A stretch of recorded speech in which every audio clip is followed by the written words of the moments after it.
everybody, welcome. This is Preeti. I'm using the special delivery card stamp set today to create a watercolor card, and I've already gone ahead and stamped on this cardstock here using embossing ink and white embossing powder, and that's the reason why you're not able to see it. But I have stamped here onto another piece of cardstock with some black ink so you can see what exactly have I stamped, so it makes it more visual. And then I've also picked up this Karin Markers here, and I haven't used this markers a whole lot, so I'm kind of playing around here as I'm creating this card, and I'll tell you a few things as we move along of this marker. So first I'm just taking this lighter pink shade here. I will have all the color numbers and names mentioned in the description box below so you know the colors that I have used here. And I'm also using this aqua brush here to move the watercolor. The watercolor cardstock that I'm using is a hot press cardstock. Sorry, not hot press, sorry. I'm using a Bristol Smooth watercolor cardstock, which really works well with Karin Markers. Now you need to keep in mind the lighter shades are not as pigmented, but when you go to the darker markers, and you will see eventually as we go along, that these darker markers are quite pigmented, so a little bit goes a long way. And I've also realized that these Karin Markers, if you are scared of using watercolors, I think Karin Markers is a good way to explore your watercoloring medium. So what I've done here is I've added the first layer of that pink color, so that way I can see how that flower looks. Again, I'm fading it mostly to white towards the edge of the petal because I don't want a whole lot of color coming to the edge of the petal yet. And now I'm going to do a second layer with the same color. So you can see here I'm building. So you can actually build this color, but when you build this color, make sure you are drying between the two. Like I did the first layer and let it dry, and now I'm doing the second layer, and that way the color adheres better to the first layer. I hope that makes sense. And then I wanted to start adding deep shades, deep shadows, and for that I took this purple color. And when I started to add the purple color here, you'll see I wasn't quite happy with how that purple looked against my peachy tones. I did do this for a while, and then I was like, this is not working. So I actually picked up another color. This is magenta, a really deep pink, and then I'm going to add it to my deeper shadow areas, and then blending it with the peachy color. And I went directly with that peachy color onto that purple that I added with the brush. I did this for a while, and I added that shade to all the shadow areas in the flower. And then once I was done adding that magenta or the deep pink color to my shadows and pulling it with the peach, then it was time to add the purple. And that made most sense to me.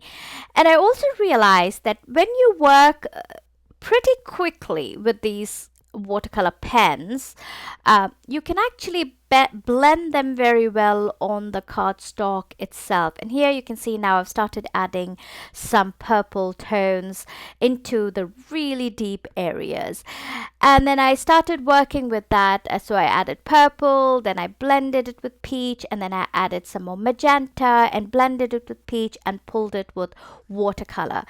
As I was doing this, I was like, okay, what if I directly use these pens onto my, so here you can see I've started to use the pens directly instead of taking the watercolor, so the pigment from my acrylic block right there. I actually started directly blending it onto the cardstock.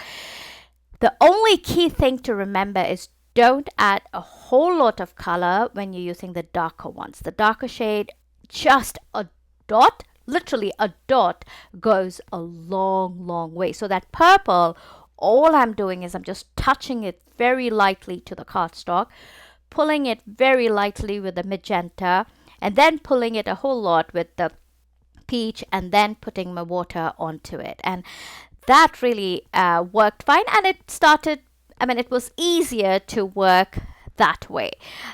So that was one of the things that I really liked about these Karin markers. A couple of things is the pigment. They're very highly pigmented, and that you could mix them beautifully on the paper itself. You really did not need a palette or anything like that. You could just mix it onto your cardstock itself. And now we just finished coloring the flower, the peony. And I'm going to start coloring the smaller flowers in this bouquet, this bunch of flowers. And for that, I'm just using yellow. So again, doing the same thing, first adding the lighter shade of yellow so I can see where exactly these flowers are. They're so tiny. It was kind of hard to see them on the white embossed cardstock. So I kept on referring to that black lined cardstock, so that way it helped me to see where exactly these flowers were placed and how they were drawn, so that way I knew how much of the color I needed to add. And then once I was done adding the lighter yellows, then I went with the deep shade of yellow, and that's the yellow flowers. And then I started to color the leaf. For the leaf, I initially started with this green color, and then very soon I realized, oh my word, this green is so bright. It's a beautiful bright green, but not for this particular card.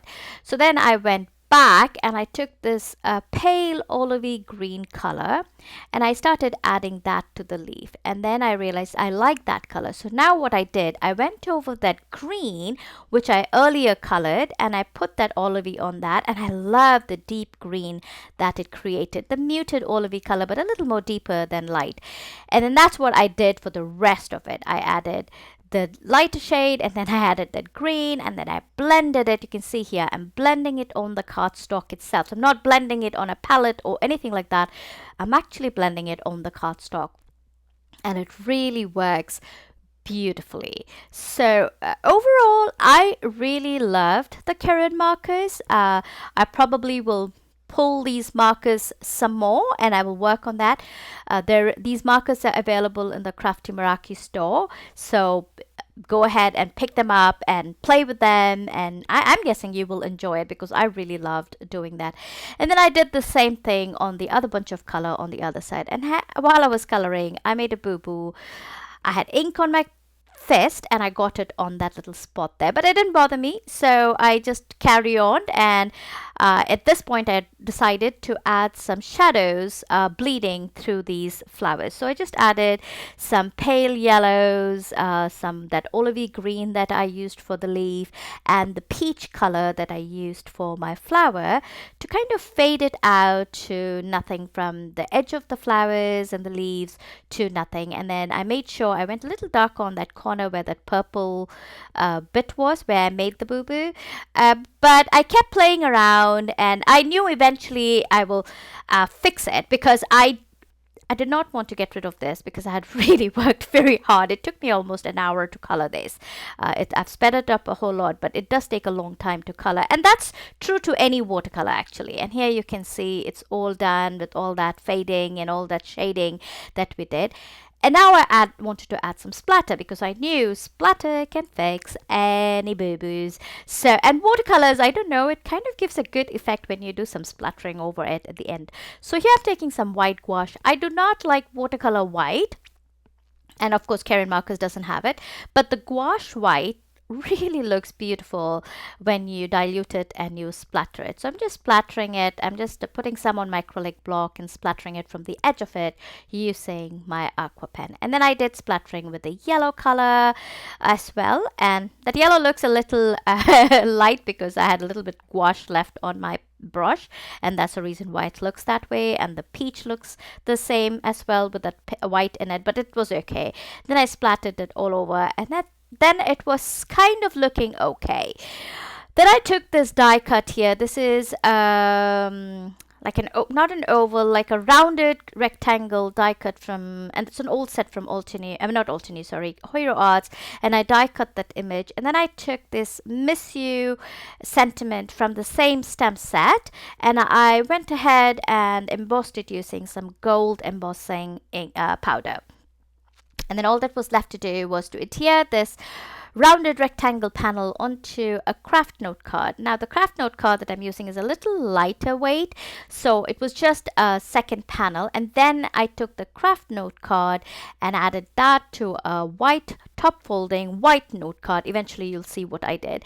And before I could add it to the note card, I actually added some pearls. These are Opal Pearls from Crafty Meraki, and they're beautiful creamy color, and I really like the look of those creamy color onto this particular card. And then I added that pearl drop on that spot where that little purple was showing, where I made the boo-boo, and everything was fine. And when you look at the last final pictures, you will see that you really can see that it was a mistake. So here you can see how this card turned out. I really hope you'll give this Karin Markers a go.